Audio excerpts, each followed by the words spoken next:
Right, I'll just click that to go live in any case, but let's just kind of like...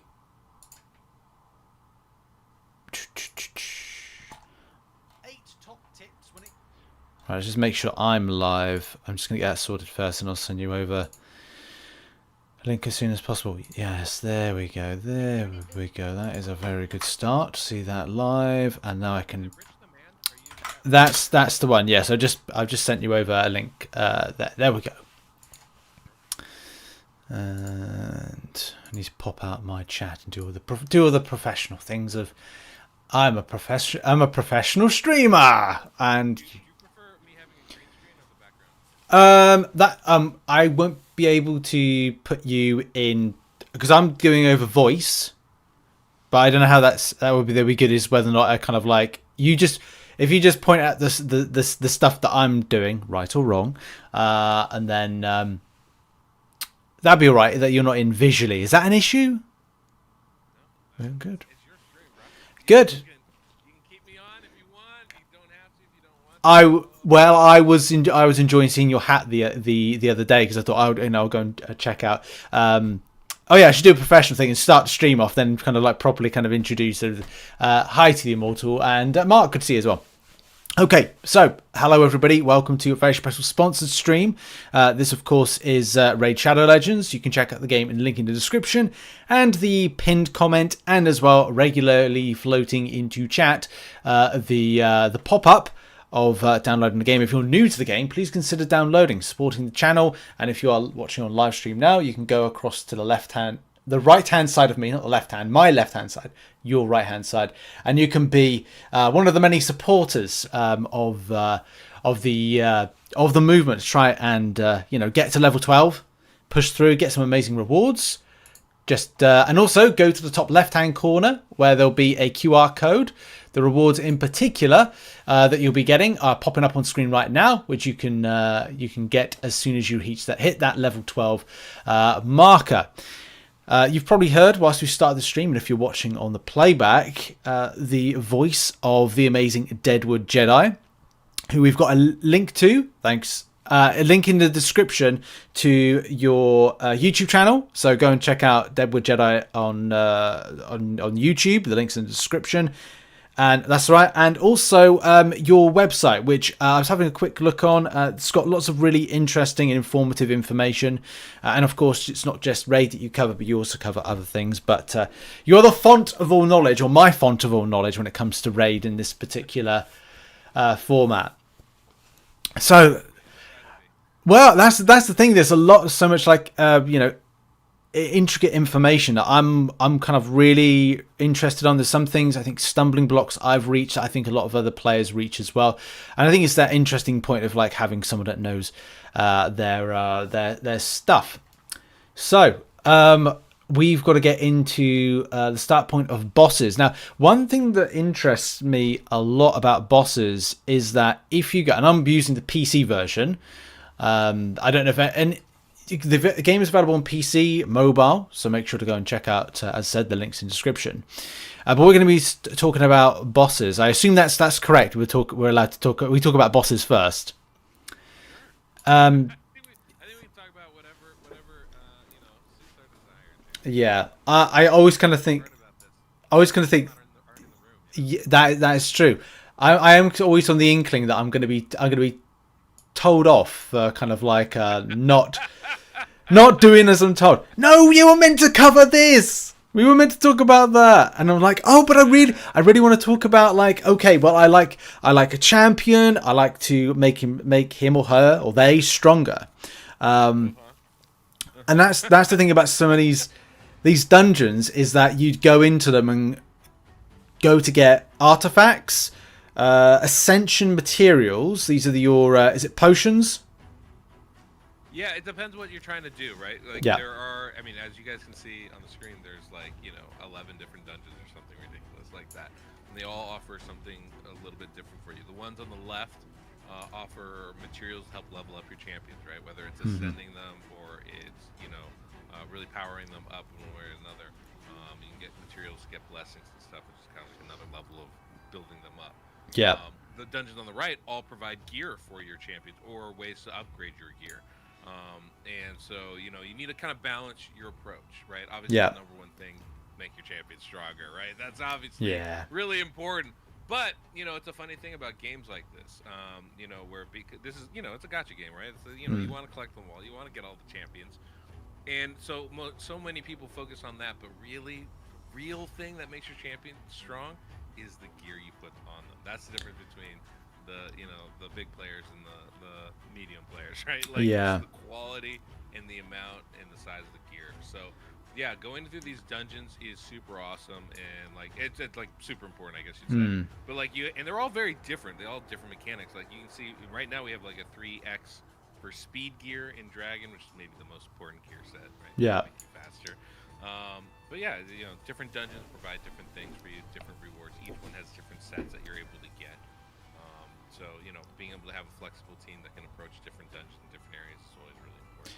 This is something that I've always come at a sticking point with the best team to create for what given scenario. A lot of the time when I've been going into Spider Den, and the kind of the furthest I've got is stage 11 with it, the biggest issue that I normally find is that I can't seem to go any further down, mainly because I'm not setting up the team as well as I should do or should be. Sure. I've been going for a lot of AoE based champions to hit as many of the smaller spiders, especially in Spider Den. That's 100% the right approach. Early spider, yeah, you're doing it just right. Yeah. As it gets a little bit later, the strategies change, you know. And I think Right. you know, to take that and run a little bit. This is what game's all about. It's about really strategizing. You know, I mean, I know it's a gotcha game and you're supposed to collect them, but really it's a strategy game. It's a puzzle game. How do I beat this puzzle of these, you know, in this case, these spiders? And yeah, I think you got the right approach so far. Yeah, I must admit, like I think this is the team that I've currently been working with, which has where's the best way to kind of is it best to kind of go into? I think so. Prince Kaimar has been a character that I've for years I've enjoyed playing with, but I don't think I've ever set up the correct artifacts with him. Okay.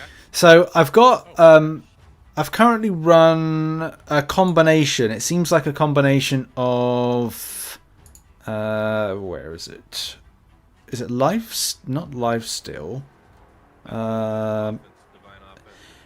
So yeah, that's cursed, and as I think you said, divine offense. Yeah. See, you're that good. You even know by the symbols.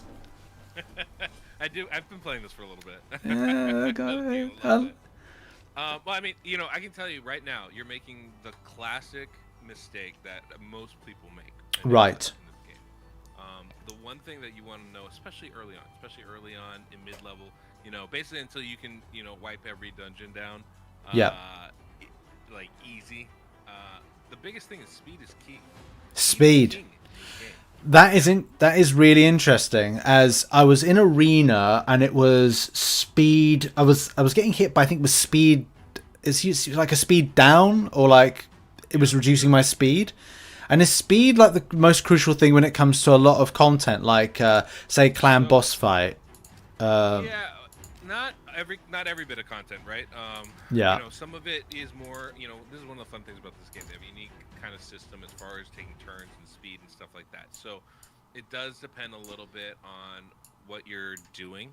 Yeah. Things like clan boss speed can be a little bit deceiving, right? You wanna. There's for some of it you speed tune, so that means maybe going a little bit slower can actually make your team go faster, right? Gotcha. But in general, yeah, speed is going to be the most important stat. I mean, if you think about it logically, right? It's, you know, my team's trying to kill the other team. It all comes down to who's doing more attacks and hitting harder. So that gives you two options, right? I can build my champions to hit really hard and go slower, or I can build them to go faster and hit more often.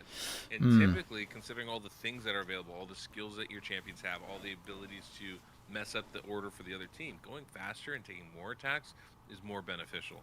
Gotcha. So generally, you know, that's the approach. Now there does come a point where you go, okay, I don't need as, you know, I'm going 200 speed without even trying, right? I can build up a little bit more my damage or my sustain or whatever it is. Yeah. But in the early spots, there's one slot that you always fill with the same piece of gear.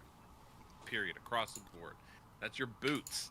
Your boots should have speed as a main stat, and just max that out. This should be for all your characters. Like simple, easy going. There's always exceptions to the rules, but as a general rule of thumb, that's the key. So when I saw your Kymar is going 130 speed or 140 speed, I'm like, oh, that's the problem, right? Those boots should be speed boots, and you should be going as fast as you can. Also, the other thing I would say is you want to try and graduate from you want to really try and graduate from 4-star gear as soon as you can too. So right. You want to try to get, and this is going to depend on what dungeon level you hit, and you might not be there yet. That's okay. Right? Yeah.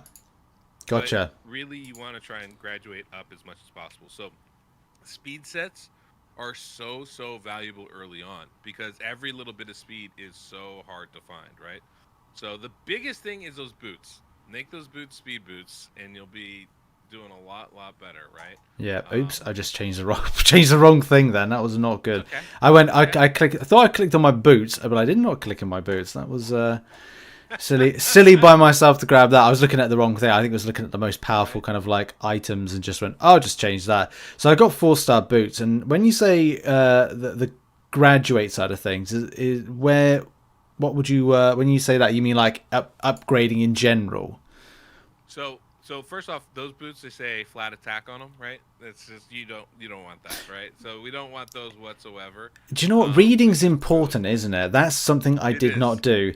It's underrated, you know. People think, oh, I don't need words and reading. It's strange, but it does come in handy occasionally. Yeah. So, is this something where I should wait or look to a certain type of dungeon or area in order to try and get boots, sort of speed items, speed boots? Well, okay. This is man, I can give you some great advice with this. Okay, so first off, let's go ahead and yeah, there's two approaches to this. Yeah. Really. Okay. Okay. First one, let's back out. Let's go to the dragon. Love it. Because that is where you get speed gear, and like I said, speed is king. Every 2 pieces of speed gear gives you 12 speed. Even if you have a 6-star maxed out speed boots, that's 45 speed. So 3 sets of speed gear is basically, it's almost equivalent. It's like 2/3 of the way to speed boots themselves, regardless of what the subset is. So just getting the gear can be a huge advantage. Now, it looks like you're only hitting like level 10, 11, 12, 13, something like that. Is that about right? Yeah, that's correct. Yeah. So because of that, your gear level that you're going to be able to acquire is a little bit limited. Okay. So the first thing we want to do is try and climb dragon as much as we can. Right? Yeah. Just because we're going to get better gear that we can use right away. In the meantime, to get there, what are we trying to do? Because we still need to put on a modicum of gear, right? Yeah. So if you back out of this and go to the campaign, this is a big secret here. Well, it's not a secret. Like every content creator knows this, but this is like the simplest way to upgrade your gear early on. And at the same time, level up your champions. Just go in campaign, go to the highest level you can do, and then go into the speed area. I can't remember what it's called, but the thing is, I think it's the 8th dungeon here. So just scroll to the right. Not this one, is it? You notice there's a symbol next to each one. 6, Palace of Aravia. 6. There you go. That's it. I just got past it there. Yeah. So you go to the Palace of Aravia, and you can do this on brutal. That's totally fine. But basically, you just go down to the 6th stage where they have boots, and you just farm the heck out of that. You just run that until you get your 5-star speed boots. Okay, and well that's all you do.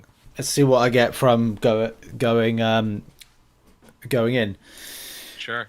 Because the big thing, the big thing you want to remember is like stats. You can just click auto, I would imagine, with this, right? Yeah. Stats matter more than sets.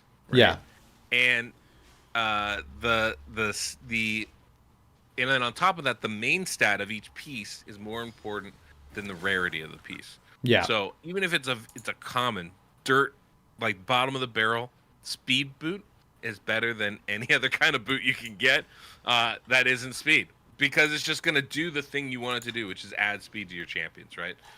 So this is like a basic thing. It's like when I'm leveling up my champions. So you got like all 60s. Take out 3 of them, put in some food there, let Ethos or your damage dealer kind of take it over, and boom. You're going to be leveling up your champions, and while you're doing that, you're farming the gear that you need to put on your champions, right? Cool. It's a win-win-win. Now, obviously, in the meantime, because we don't want to spend all day here in Palace of Aravia, right? That's just a good tip for the people. Absolutely. Find some speed boots in your inventory. Slap them on Kymar. Instantly going to be better. Go through, make sure your champions just have a little bit more speed on them. They're instantly going to be better because they're just going to be able to attack more often and outpace the enemy. You know, and especially in these early levels, just being able to take those turns is a massive, massive win. It lets your healers heal more often. Lets your damage dealers damage more often. Lets your what's it called, crowd control champions control the crowd more often. So it's just a very advantageous type of thing.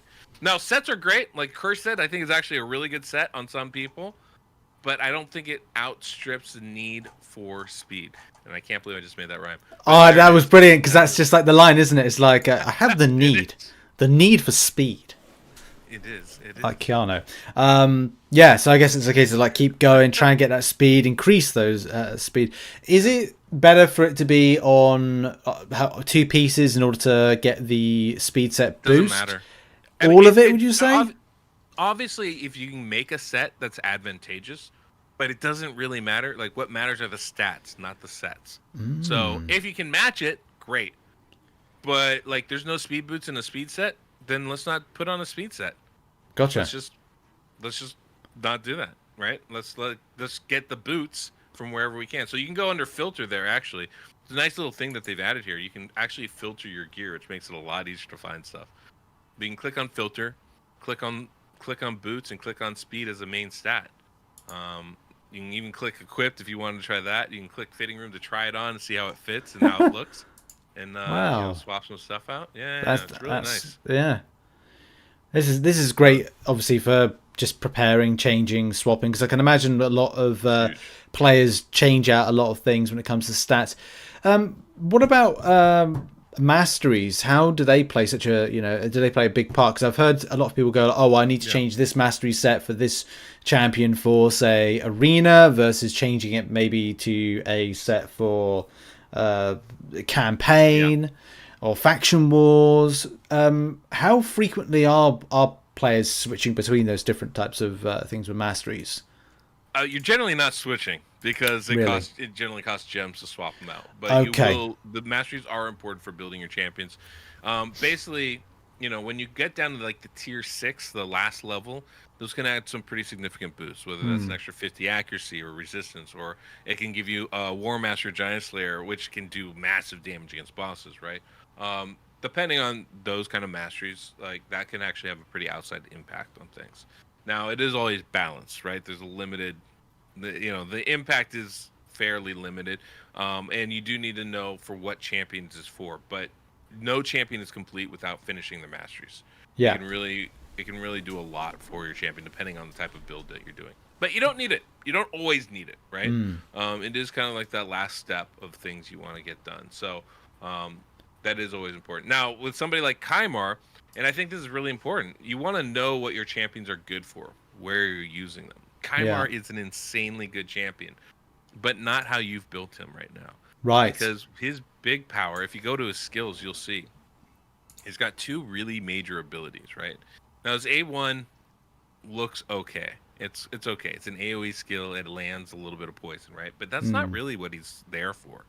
It can be what he's used for, right? Like you're using him to good effect in spiders. I get that. But this guy is an arena god. Part of it is that aura that he has. 30% speed boost in arena. That's massive. Like that alone may have you go first. So good.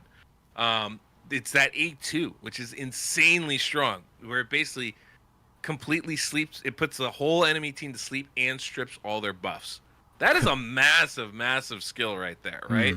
To be able to take all their protections off and put them to sleep, meaning that even if they're going faster than you, you'll still be able to take your turn because they'll be asleep. They won't be able to take theirs, right? Yep. And then the last skill is the one that fully resets all of your abilities, which means in something like Arena, you can go in, sleep the enemy, everybody nukes them, your turn comes back around, and you just reset all your skills.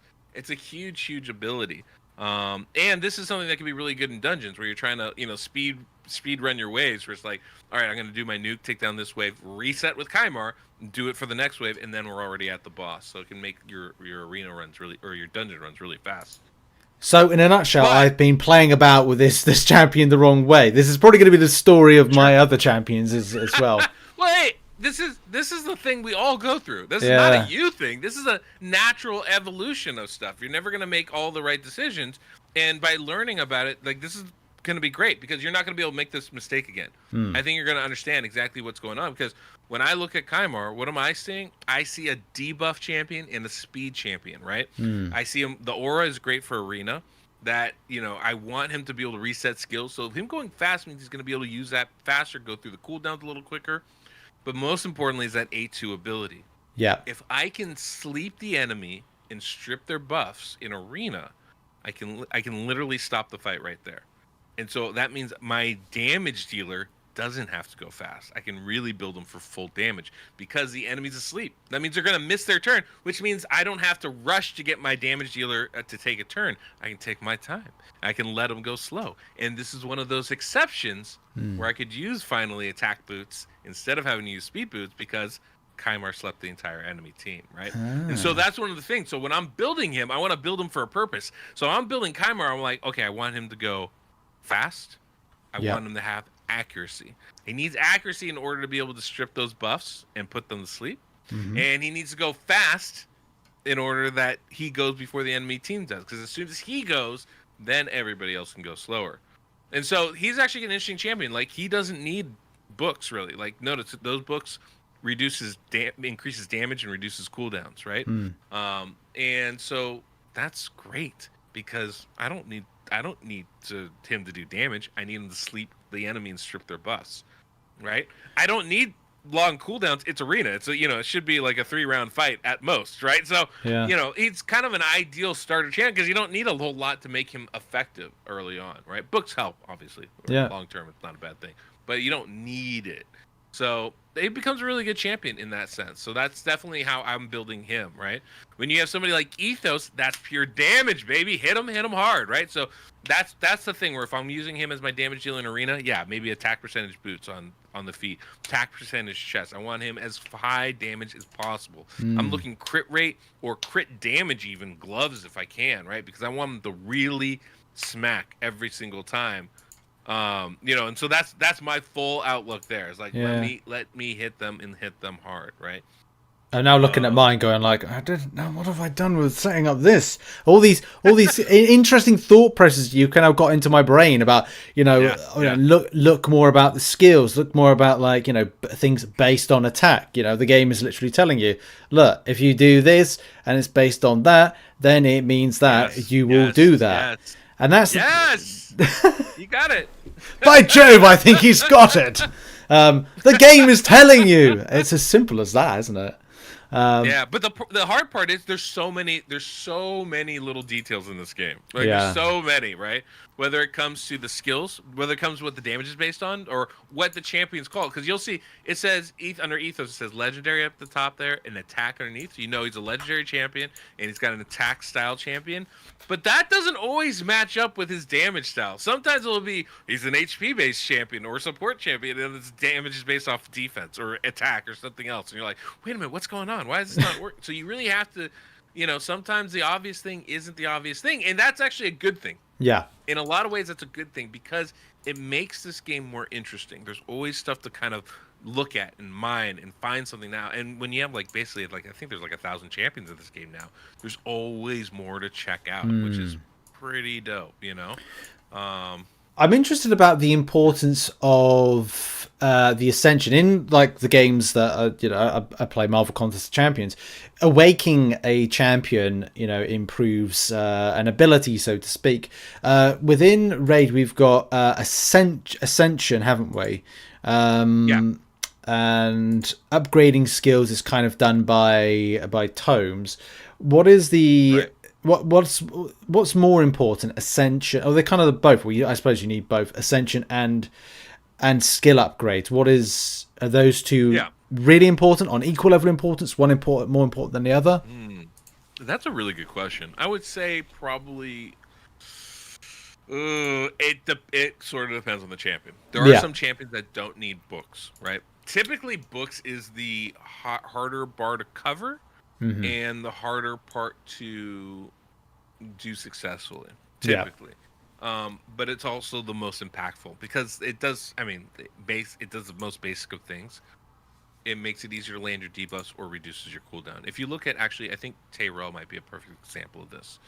Yeah. Right next to Ethos there. There we go. But he has multiple skills that have debuffs. Yep.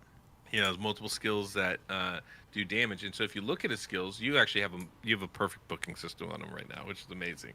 Yay. But his A1, right, it adds an extra 10% chance to land that decreased attack debuff. For things like Clan Boss, where he's amazing, that's a very important debuff to be able to land.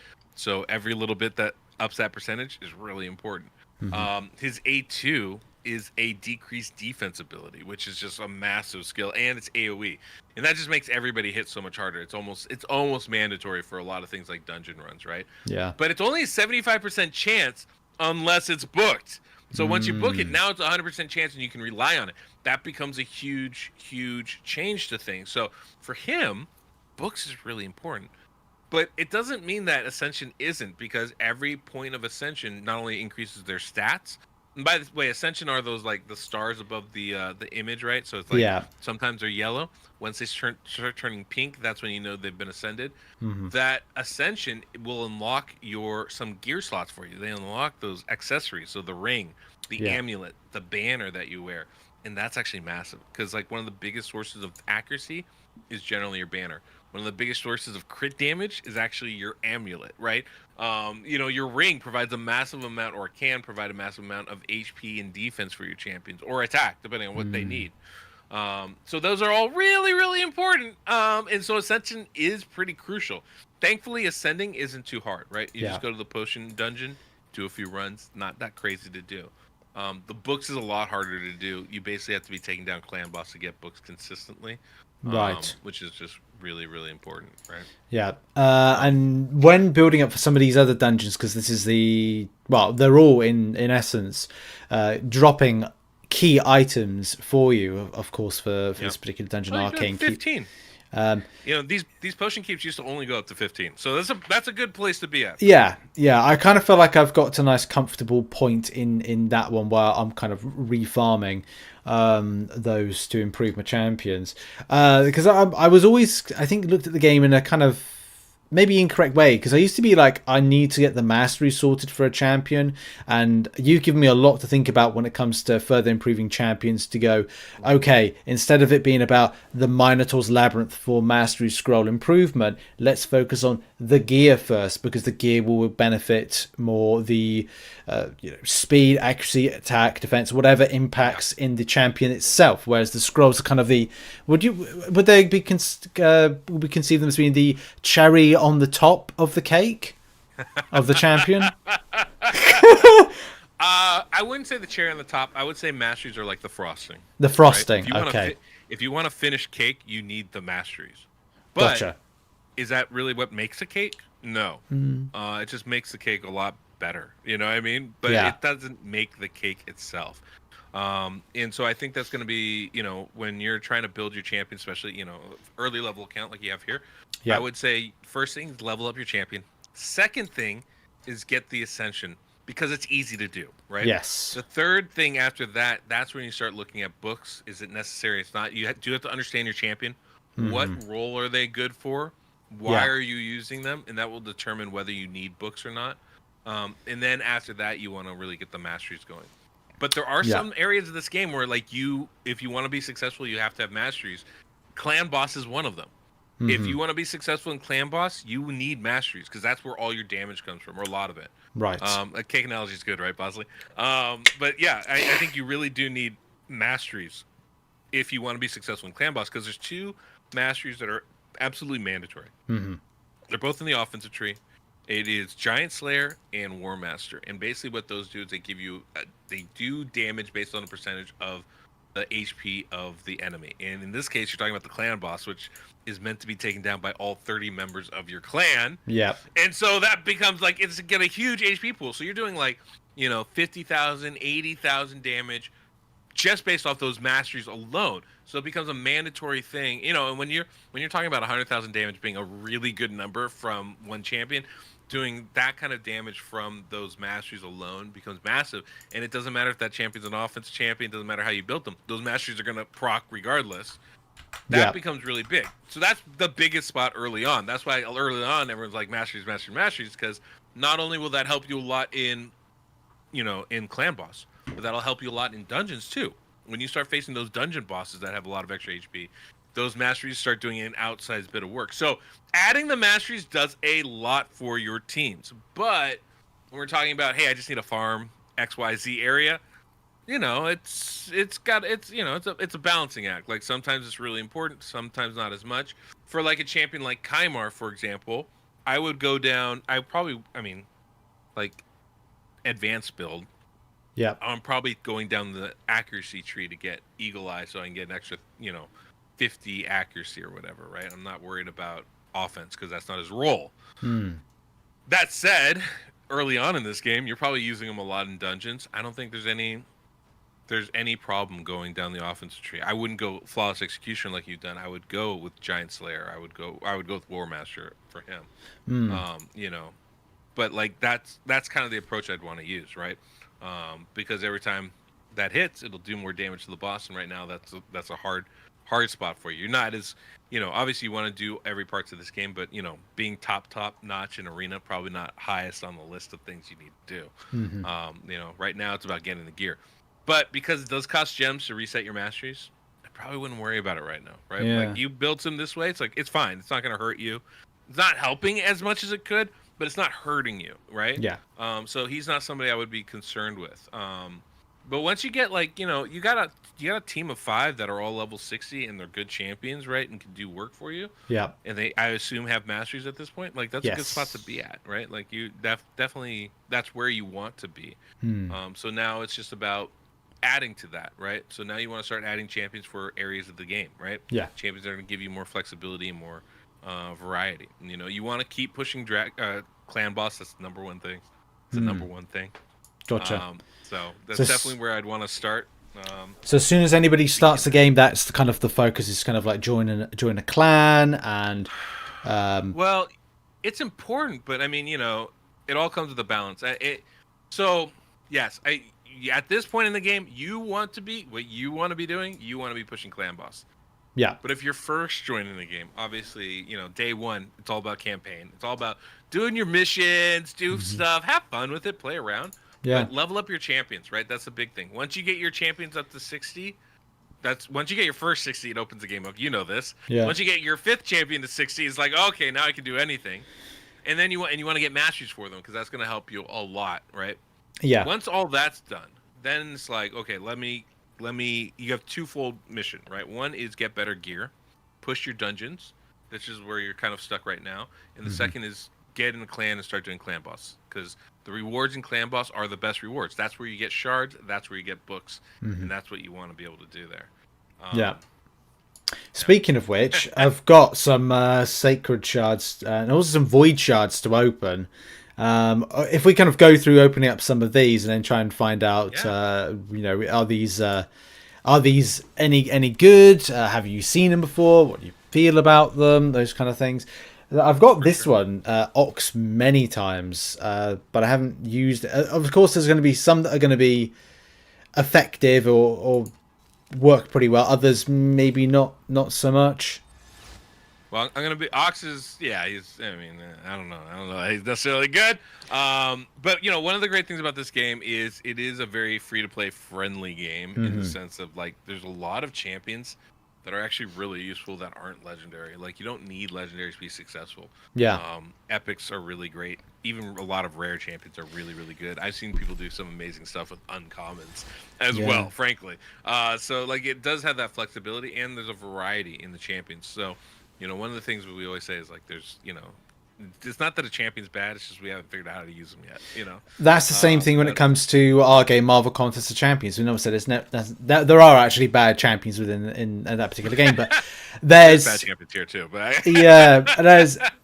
But there's always kind of like you're right, there's not a purpose for them just yet, but when one is, or there's something you can find within their kit which can be really effective, then that's something of a positive. Yep, I agree. Oh, you got a second Bellower. So that's good, because even if you don't need a second Bellower, because nobody needs a second Bellower, that's an extra book for your Bellower that you do have. Yep, love that. That's a pretty big win. Drowned blood. I just love the artwork. The artwork is always something that really kind of like gets me with how it's. To be honest, it looks like a bit of a fungus has grown on top of Drowned Bloat Wraith. They do a fabulous job with it. Yeah, it's easily the best part about this game. It's like the artwork is insanely good. Ooh, hello. All the way around. Blood popping the Gorge. Sacreds. Sacreds are good stuff. Oh, you got a legendary off the bat? Oh, That's man. Blood Gorge. Blood Gorge is a good champion. Not what I would call top tier. No. But he is a very good damage dealing champion. So this might be a good option if you want to. This actually works out nicely for you, I think, because you could bring Blood Gorge into Arena. Now, I'm not as familiar with his kit as I am with some of the others, but if you click on his skills, you'll be able to see exactly what he can bring to the table here for your team. I know his A1 is pretty solid with the decreased defense. His A2, that's really the biggest one because it's an AoE and puts enemy skills on cooldown, which means now all of a sudden they have to wait until their skills refresh before they can use them. That's a pretty big thing. Oh yeah, and then his A3, he kills an enemy and they can't be revived, which is that's a pretty damning skill. That'll really mess up the team squad. I've seen this. So he's a good. Yeah. I think this is good because I've seen this before. A lot of champions seem to be, come back to life because there's one champion on and like the enemies, as in like someone else in the game, like in arena. It's just like, oh, they're all back to life again. Great. And then it's like, I need to suppress that in some shape or form. So this could be a great option for that. I'm actually making notes now because I'm like, thank you, Deadwood. I'm gonna go back in later on and do some stuff. Thank you. No worries. No, it is definitely a revive meta right now in arena. The meta change. But yeah, he's a really good one for that because he can, when you put somebody down, they don't come back up, which is really nice. So, this offers you a lot of options. It means that you can start building ethos for other content if you want, or you can use ethos with Blood Gorge, so you can have a double nuke kind of thing for arena. But they're both kind of arena focused champions, so ethos kit has a little bit more flexibility, so that offers you some alternative approaches to building your champions and how you want to attack them and stuff. Yeah, Delver. That's a great pull. Is it? Definitely a good champion. Necrotic Toxin. Delver's all right. Definitely offers a little flexibility. Not a top tier champion, but she has some utility for sure. I probably wouldn't spend any time building her. Gotcha. But if you find that you need her for something, you don't have other champions that can do it, I don't think that's a bad option to have. Yeah, true. Right, on to the next one. And it's Scabrius. Nelly said it's Scarbius, but it's not. It's Scabrius. So he does look like he's full of scabs. Scabrius is, I think, really good. He's kind of a rat champion. That's kind of his whole MO. Big old rat. But he's an interesting champion. He definitely can hit really hard. Pretty solid damage dealer. I've seen him to pretty good effect in things like Clan Boss. He's not a game changer, really. I don't know that you're going to find a use for him, but he brings some good stuff to the table. I think he has a leech, which could be really useful in Clan Boss if you don't have a better option. Because that's something where you can kind of stay alive just by doing damage, which is a really nice thing. Yeah, he's got a leech. He's got some poison. He's got a weaken debuff. He actually brings a fair amount to the table, so he's pretty solid. Pretty decent champion. Definitely somebody you want to keep in the back of your head when you start building your Clan Boss teams out. Yep. Just got your message. I'll just sort that out. Share screen. I have the same delay as you, audience. No, I should have done that from the start to kind of just share my screen. There we go. Yeah. Right, on to the next one.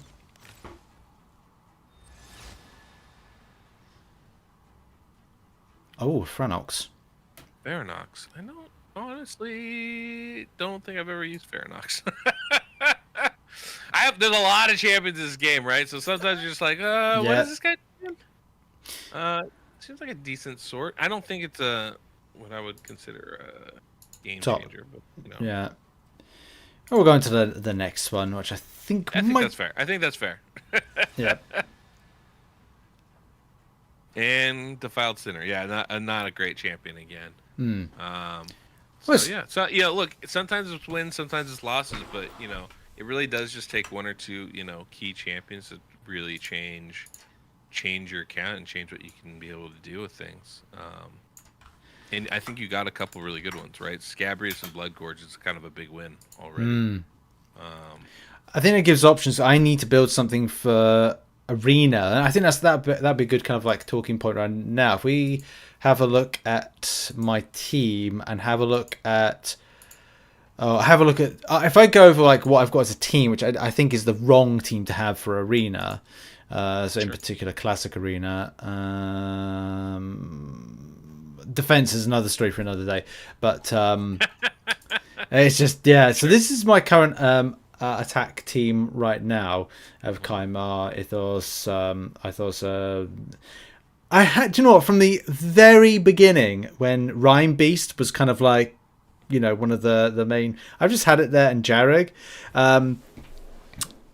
It's a team, but I don't necessarily say it's the right team. Right. Well, long ago, Rain Beast was actually like a super OP champion, but this was like a few years back. I remember those days. He's not used. Yeah. He's basically not used anymore. So I would take Rain Beast out personally. Yeah. Jareg is a really good support champion, but I don't think that's going to be your best approach here, so I'd probably take him out too. Yeah. What I would probably opt for is, one, put Kaimar in the lead so you can utilize his aura. I think that's going to be really helpful. I love Ethos. I would want Tayrell in there, kind of as a decreased defense setup champion, I think would probably be good. Yeah. And we probably want a speed booster. Now, thankfully, you actually have one of the better ones in Gorgorab. He's actually right next to Bloodgorge there, level 50. That one? Unascended. Where? Right above it. So you have those two legendaries on the right. He's like pinched right above them. Oh, no, there. I can't see your cursor. Oh, that is annoying then. If he's from how many in from the right or top or bottom? If you from the right, he's the third one on the top row. Literally right next to Bloodgorged. Again, can't see your cursor. What's wrong with me, honestly? Maybe from your other right. Oh, sorry. Oh, that one there, yeah. No. Not that's Bloodgorged. That's the one. Right next to him. Yep, that's the one. Oh, so that's honest. I was just doing one of these things where you were saying left and right, and then I was not knowing my left from my right. Sorry, Deadwood. Thing is, awesome. It's really early for you, and you've woken up just to do this, and you've just got a coffee in you. You're waking up, and it's like for me, scuffed the Brit at what 6:40 p.m. I'm just fresh. That's all it is. You've had a long day. I'm just fresh. That's all that's going on. I've had to go to IKEA, Deadwood. Oh boy. Yeah, exactly. Yeah. Anyway, sorry. All good. Obviously, this I've just clicked to kind of just play. I shouldn't have done that because the team's not built. I haven't built it yet. Actually, this is great. This is great. So let's try this again. This time, take it off auto, and we can walk ourselves through it. Okay. This will help us understand exactly what it is we want to have happen and what will happen too. Should I refresh the list, or should I do that same fight? Do the same exact team. Same exact team. I'll just go with that. There's a perfect ways, to kind of step it out. Yeah. So, what we want to have happen, right? They go first. That's fine. Mm-hmm. What we want to have happen is we want to speed tune our team so we go best. So you have a speed booster here in Gorgrab. That middle skill should give us not only increased turn meter boost, but also an increased attack buff. So let's go ahead and click that. Right now, look, we're gonna hit harder. We're gonna go faster. Right? Perfect. Mm-hmm. Now here comes Kaimar. what we want to use from Kymar is that A2 ability right there, and have the whole enemy team go to sleep. Yep. So go ahead and use that. Boom. You see 3 of them went to sleep. Not everybody. Oh, it's okay. yeah. It's okay. Not everybody. That's pretty good, though. Right? Now, what we want to do is, so, Ethos could be interrupted here, right? So we have 2 options. One, we can try and slow down the one champion that wasn't slept with Tyrell. That's a possibility. So if you look at his A3 skill, it should reduce turn meter on it, which is a pretty nice skill. Yeah. Right? Reduces turn meter by 50%. That's a solid one for sure. The other option is we could use that A2 ability and put decreased defense on the enemy, but then we open up the possibility that they might interrupt us. So, that's kind of an option there. Personally, I think what we should do, let's try and reduce the turn meter of the champion that wasn't put to sleep. Let's see what happens there. But you can see there's options here as far as way to go. And then as you build your team and set it up for yourself, you can see, okay, so woke up a couple of them. That's fine. Now we can come in with Kymar's A2, A3 ability, whichever one we want to use. We could even use the A1 if we really, if we were really feeling really, nutty about this. And we come in and hit. Yeah, always critical. That's a great skill right there. Just use that. Boom. Big damage. Now, obviously, it wasn't enough to kill them. And part of that has to go with our build. We need to build them strong enough to wipe them out in that one hit, right? Yeah. But that's a pretty solid approach. Yeah. If I were to do it again and go, okay, well, we weren't able to speed past them. That's where I'd have Tyrell come in with his big AoE and have him do the decreased defense. That way, Ethos hits becomes that much stronger. We could try it again. And we might actually win if we do that too. Like, that's a possibility. Okay. Yeah. Cool. I mean, might as well try it again, right? Okay, like, we'll do that. Yeah. I've got to cover some of the stuff that before I get absolutely told off. But yeah, okay, let's do this. I told you I'm a talker. I can't. No, that's fine. Honestly, I love the level of detail to stuff and learning, because this thing for years I've been making mistakes on. It's good to learn. Sure. Okay, so field turn me. Also, if we can build Gore Grab faster, the other enemy team would never take a turn, right? Yeah. We just boost ourselves, sleep that, like, it'd be great. Yeah, so go ahead and boost us. Right. Perfect. Yep. Resurge, great. And sleep the enemy. Which is this one? No, it's this one here, second, isn't it? Yeah. Attacks one enemy's birthplace. Yeah, okay. That one there. Now, it's a little bit unnecessary because we're going to come in here with the AoE A2 and just do decreased defense on the whole enemy team. Boom. Woke some up. Perfect. But... Now come in with Ethos. Either A2 or A3. Yeah, they both hit hard. Okay, I'll go A2. That's always critical, this one. Which is nice. Yeah, and you can see we knocked 2 of them out. Obviously, we didn't kill them all, which is the problem. But you can see it was even more successful than it was the first time through, right? Yeah, absolutely. So, this is how you build a team to kind of have step 1, go to step 2, go to step 3. Yeah, perfect. I'm learning. I'm loving it. I'm loving the fact that I'm learning more as time goes on. By the way, if you're watching this on the catch up and you're watching it now, make sure to hit the install. Just click the link, scan the QR code top left hand corner, and also do bear in mind you will pick up some of these fantastic rewards, which will be popping on screen right now just by getting to level 12. So it's a very simple thing to do that. Go and blast through the campaign. If you've been listening and watching, then you'll know in the last 45 minutes how to do that, how to make gains, and of course from a new player perspective, even as somebody said in chat, Prince said, it's hard to get a 4 and 5 star hero in raid. But Ricardo, optimistic, it's not hard, just somewhat rare. Just keep going. By the time you reach a certain level, I think you'll find you're picking up some of the rarest shards, opening them up and picking up some fantastic champions. Yep, indeed. And you don't have to have great 4 and 5 star champions to be good. All champions they all have a place in this game. You just kind of got to figure out where that is. Absolutely. I think even for myself, the champion that I think I was using, Tyrell, started off life for me as I want to say no, it wasn't Tyrell. It was there's some other champions that started off very low and rare champions that I've been using a lot over the years. They got me pretty far up to then open up. The further you go, the more kind of rare stuff you pick up, and you'll be finding you're picking up 4 and 5 stars left, right, and center. It's true. It's very true. It's Got to be very the accurate. absolutely got to be the optimist, I think, with that. We've got to cover some of the. I've got to quickly cover some of the new things that have come into game, and there's been some Christmas stuff. I think we've got in game at the moment, some tournaments, some various events that have popped up. Yeah, one of the great things they do with this game is they always have some kind of tournament, some kind of event. So easy way to get some extra stuff while you're doing stuff, right? And that's always a nice little thing to be able to do. So got the deck of fates and all sorts of things. We always have fusions and different stuff kind of going through. And we're just finishing up this Yuletide event, which was a big push to get a legendary champion, Tormund the Cold.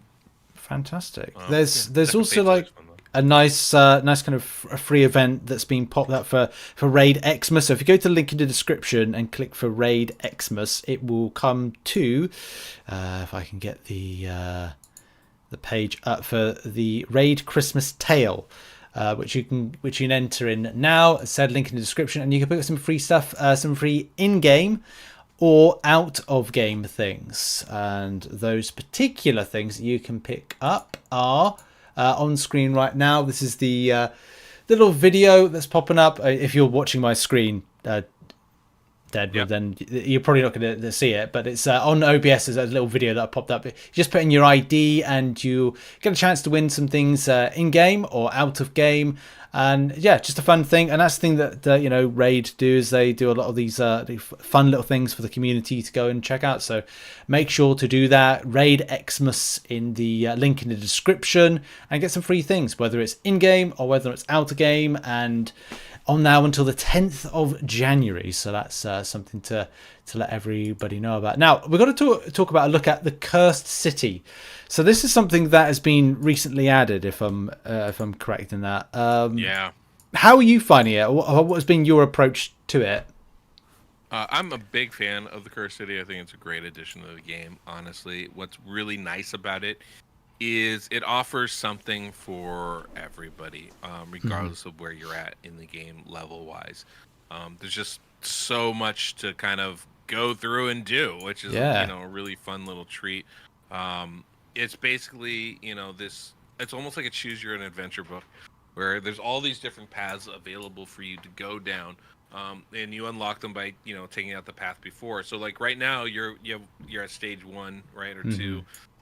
But every time you open, you get more options, more ways to go, and there's some fun stuff like double bosses, or so you'll see bosses that you've done before, but now there's 2 of them and they're put together, right? Oh no! So that kind of changes your approach to things. Everyone has limitations as far as the style or types of champions that you can bring to it, but the big joy of it is really bringing old champions. This is definitely more end game content, right? This is definitely geared towards more advanced players, but one of the great parts is that you can take a new, I guess you'd say you take basically an old approach to a new problem, right? So it's like, okay, I'm gonna try and take on whatever content, but I'm gonna use champions that I don't get to use very often. I don't get that approach, because all of a sudden it's like, oh, this is new, this is different, and I think that's really that's a fun thing to be able to do. It's like, okay, I'm gonna try something a little bit different, a little bit new. I suppose it's the same thing with Faction Wars, when that was added in, and how obviously that's very specific to one faction that you'd have to go and fight in, but at least it gives you that opportunity to go, okay, well, I don't normally use these, but because I'm part of the same faction, and of course I'm using them, I guess it's a nice way to kind of discover abilities. And the same thing we said about a moment ago, that not all champions are bad, it's just the case we haven't found the right kind of purpose and fit, and this may be a time where you're like, okay, well, I'll break out this particular champion, and this might work for this in some sort of capacity. Yep, that's exactly it. It's not designed to be super easy for everybody to do, right? That's just not the goal of it. But what it does do is it makes you go, oh, okay, well, I have these champions that I haven't been able to use in a long time. Let me look at them again. And that offers some unique alternatives where, it's like you can also look at it and go, oh, well, maybe, am I missing something? I haven't looked at this guy in a while. Is there something else that I could possibly be doing with them? Something that I hadn't really paid attention to before. Maybe I just need to put more gear on these champions. Like all of a sudden, there's all these extra possibilities there that I think are really important, and that just offers more flexibility for your team and offers basically a deeper insight and dive into the game itself. And I think that's very valuable. Yeah, and a lot of fun. speaking of valuable, and because I know your time is valuable, you're going everywhere at the moment, kind of with different streamers, giving them the time, and I'm mindful of the time because I know your time is very important, and you've been incredibly helpful to myself and of course anybody watching this video stream now. When it comes to like say those that casually kind of play the game, go away, come back to play, what would you kind of like say is the main thing when they come back going, oh, we're not sure like where to go, what to do? What would be like the best focus? Would it be reaffirming, understanding new content that's being put out, going back to new champions being released, and of course go to Deadwood Jedi's YouTube channel, link is in the description for up-to-date information and more strategy. Where would be the best place to do where to go, those kind of things? Well, number one thing, obviously, is visit my website and yes. my YouTube channel. Obviously. Yes. No, for real. No, I agree. Well, outside of that, I think the number one thing is, just remember, it doesn't matter what gets added. All the stuff that you used to be able to do, you can still do, right? This is what happens, I feel like, every community, most games, when something new comes out, everyone's like, oh, no, the sky is falling. They're changing everything. It's like, well, actually, no, they're not. Everything that you used to be able to do, you can still do. And so that's really important, right? And it's important because you need to know, because the priorities don't change really, right? They might alter slightly, right? Like, oh, I need X champion instead of Y champion, or I need, X gear set instead of Y gear set. But I mean, it still comes down to I still want more champions. I still want more and better gear. And that's really the essence of it, right? Of a lot of games, this one, as much the fun part about this game, I think personally, is like the strategy, the problem solving of like my 5 champions. How do they beat the enemy's 5 champions for each wave, and then the boss, right? And what's the best way to go about doing that? And so it's about one, figuring out what that approach is, but the other part is getting them the gear to be able to do that. So it always comes back to farming your dungeons, farming your arena to help your great hall so you get stronger, and just improving your teams little by little, and having that kind of patience with it. So if you've been away for a long time and you're coming back to the game, go back, look at all your teams, try and improve them a little bit. Like this is one of the things I say with Faction Wars, but it applies here, is like every day just look at one thing and see if you can go a little bit better. Right? Yeah. See if you can mess with something a little bit better. Do a dungeon run and go, what can I change to make this a little bit better? You just spend 5 minutes thinking about it, and then you decide, I can, or maybe you can't. Maybe you're not there yet. But if you think about it every day and you try a little bit every day, eventually you're going to constantly improve, and that becomes the best way to kind of go about doing it. I know everybody kind of has their own aspect of fun, but for me, that's the best approach, right? That's where I've made a mistake with not doing much of my Great Hall. I've started, and I definitely need to finish it, as it's just looking sparse. There's barely anything there. I've kind of just stimulated into the different class types of some of my top champions.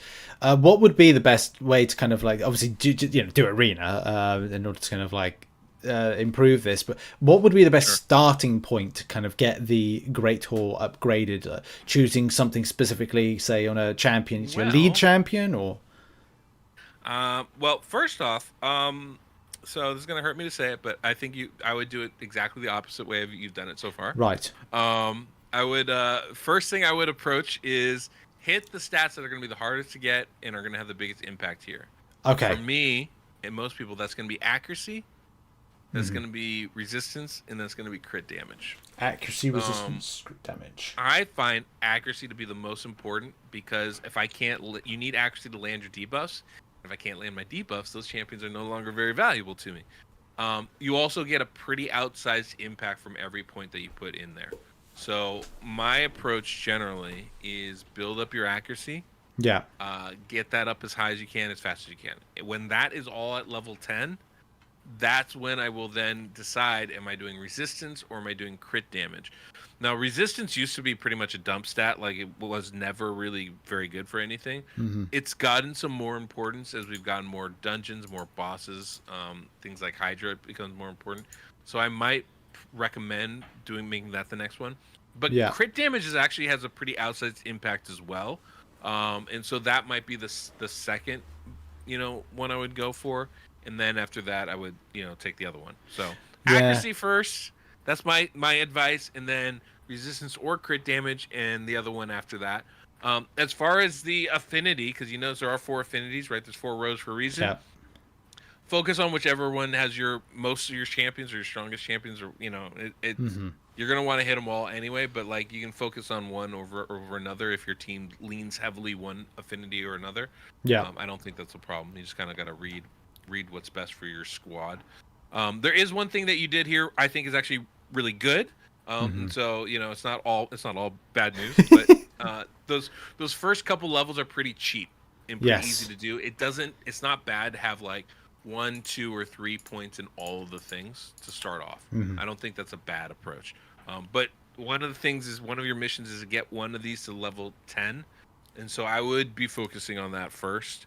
Yes. And I would probably focus on, accuracy if you can. That would be my advice. Perfect. If I was to make, because I've got to like purchase something within the game, what is something that I thought that maybe going down the route of purchasing, what was it? I can't find it now. Yeah. There's what was it, like the? I can't remember what it was or what it was called. It was the like monthly raid. Oh, sure. Yeah. I don't know where it is. Wherever kind of like, what? I had it in game. Daily in progression, maybe. Daily in progression. Yeah. What would you, if you were looking to kind of like grab something in the game that's kind of like, it's good, would make some benefits, some gains? What would you recommend? Yeah. Well, I mean, I think one of the basic ones that I think is, I think the most used one is that daily gem pack. Gems are kind of like the universal currency here. Yeah. And so it's $10, and you get a bunch of gems every month. I think that's the best deal that they've ever offered, and definitely something. Yeah. That's something I get pretty regularly, right? Yeah. Not to say that you have to, right? I don't think you have to get anything, but that's one of the things that I always recommend. Outside of that, it kind of comes down to what you find to be valuable. There's a lot of, it's one of the things I'm actually looking to add to my website is a value calculator, so you can see how valuable a deal is versus another one. Yeah. And so that's something that can be useful. A lot of people have those kind of been floating around in the community. But outside of that, it's like, what do you want? Do you want shards? Do you want books? Yeah. What are kind of some of the things you want? There are like monthly offers that are generally pretty good. And definitely, not a bad thing to get, but it just kind of depends on what your spending habits and your budget is for things. Personally, I like to keep up. I try to get as many champions as I can just for content's sake. So yeah, I do like purchasing shards, but a lot of times I end up spending my money on energy and gems so I can do my farming. Is kind of a big thing of stuff that I have expenses for. Okay. Yes, that sounds good to me. I'm gonna go and pick that up in a moment. Get the gems, because I've been grabbing from the mine, which is another thing as well. I think I'll look to. Is that still kind of meta to kind of bring up the mine a few ranks? Oh yeah, the mine, dude. That's one of the first things. It depends how long you plan on playing, right? Yeah. But I mean, once you're like, okay, I'm in on this game. The mine should be the first thing you unlock and upgrade, because I think it takes like 100 days or something to like repay it. Maybe it's like maybe it's less than that, like 90 days. But basically, at some point, you're just like, I'm just getting free gems every day, right? And it's just paying for itself as far as like the the cost goes. and early on in the game, you get enough free gems, like just through progression and missions and stuff like that, to be able to unlock it fully. So, or at least most of the way there. So it's a pretty, it's definitely something that I would recommend. You get 10 or 15 of those every single day. It adds up. Absolutely, absolutely. Right. I think I've used as much as your time as I'm allowed to, but honestly, I've learned so much in like an hour. I've learned so much from your wise counsel. I am a mere Padawan to your Jedi Master. See what I did there? Well played. Yeah. Well played. That was bravo. Are you professional? Sound like a professional. I try. Yes, thank you so much for your time and kind of like and helping out. And I think I've covered all the points that I won't get told off by our the powers that be. I think you're safe. I think I've covered it. I've covered everything. Yeah. Go and check out the links in the description. Go and check out the QR code top left hand corner if you're watching this back. Please support. Go and check it out. Raid's fantastic game. Deadwood has played this game for a long time. It's fun. It allows you to think more. Even now, I'm learning lots of things. So go and check it out. Join the community. Go and join Deadwood's community. Yes, join my community. Thanks a lot for having me on, man. No, it was fun. I enjoyed talking with you. So likewise, my pleasure. Hopefully we'll be able to do this again in the future, brother. Yeah, I love that. Thank you. Speak soon. Bye bye. That was Deadwood, and honestly, such a lovely person. Such a lovely person. I have had a great time learning. Did everyone else learn stuff as well? Hello to chat. Hello. What would it compare to? Marvel Contest of Champions, it's a little bit different than that because there's a little bit more kind of top down to it. But maybe Awakened Chaos Era or Summoner's War. Yeah, that sounds correct. Honestly, lovely gentleman is Deadwood, and what a fantastic time I've had in the stream. He's just messaged.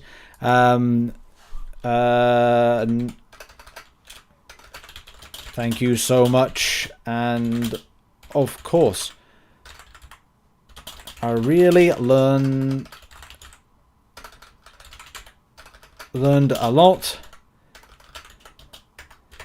Not everything I did was silly.